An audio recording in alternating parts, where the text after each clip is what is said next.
Okay, in this fifth video, where we'll be talking about practical SEO, which is making your site visible without having to have extensive technical knowledge, we'll be talking about our initial WordPress settings. And basically, in this video, we'll be talking about the installation of Google Analytics, which you should have hopefully already had your account set up.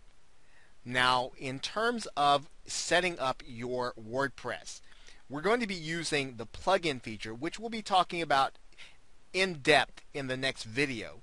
However, we will be using the plugin feature in order to install Google Analytics. So the first thing that we'll want to do in order to get Google Analytics installed is we'll want to go to the actual website where we have WordPress set up, and I'll pull that up here.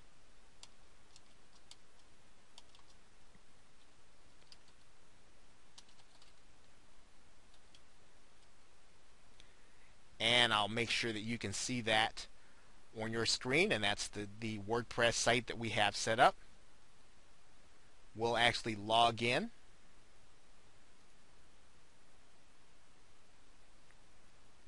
And we are now in our WordPress back office.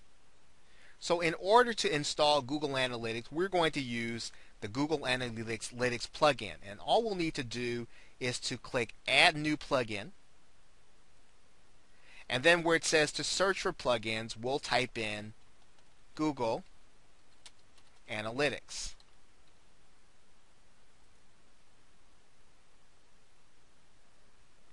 And we'll find Google Analytics for WordPress. We'll click Install Now.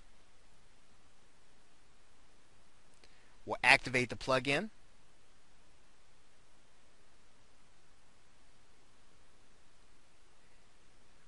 And you'll notice that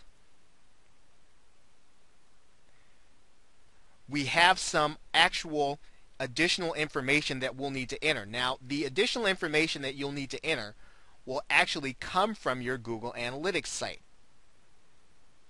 So what you'll need to do first is you'll need to authenticate your site with Google.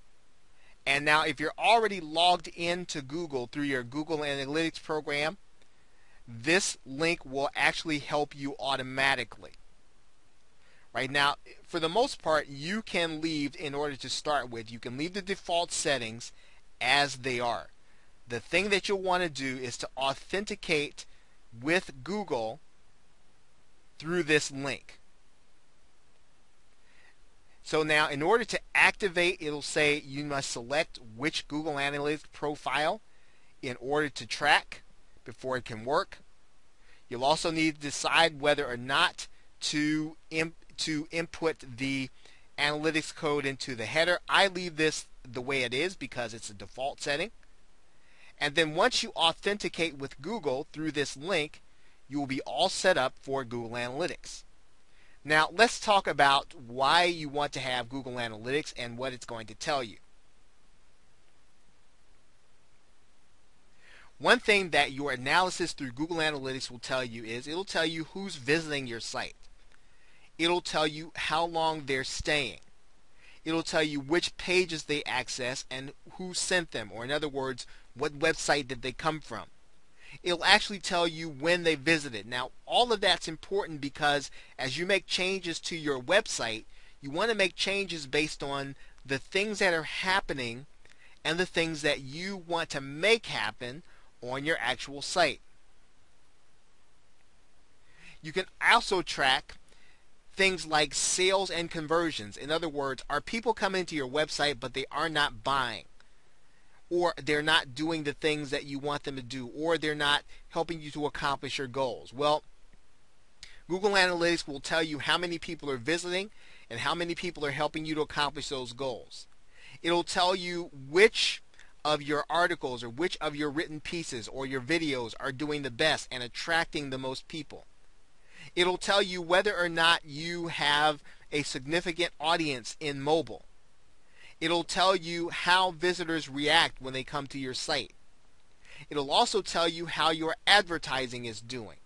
So the number one thing that you'll need to know in order to make Google Analytics work best as you're setting up your website is to understand what the goals for your site are, because that's going to help you to set up Google Analytics. But in setting up WordPress, Google Analytics is as simple as installing the plugin and tying it to the Google Analytics account that you should already have set up prior to this video. Now, if you have not set up Google Analytics prior to this video, go ahead and set up Google Analytics and then go back to your WordPress site, install the WordPress plugin, and then authenticate with Google, and you will have your initial settings set for WordPress, and you'll be ready to do SEO setup in the next video. So with that, thanks, and I'll see you in that next video.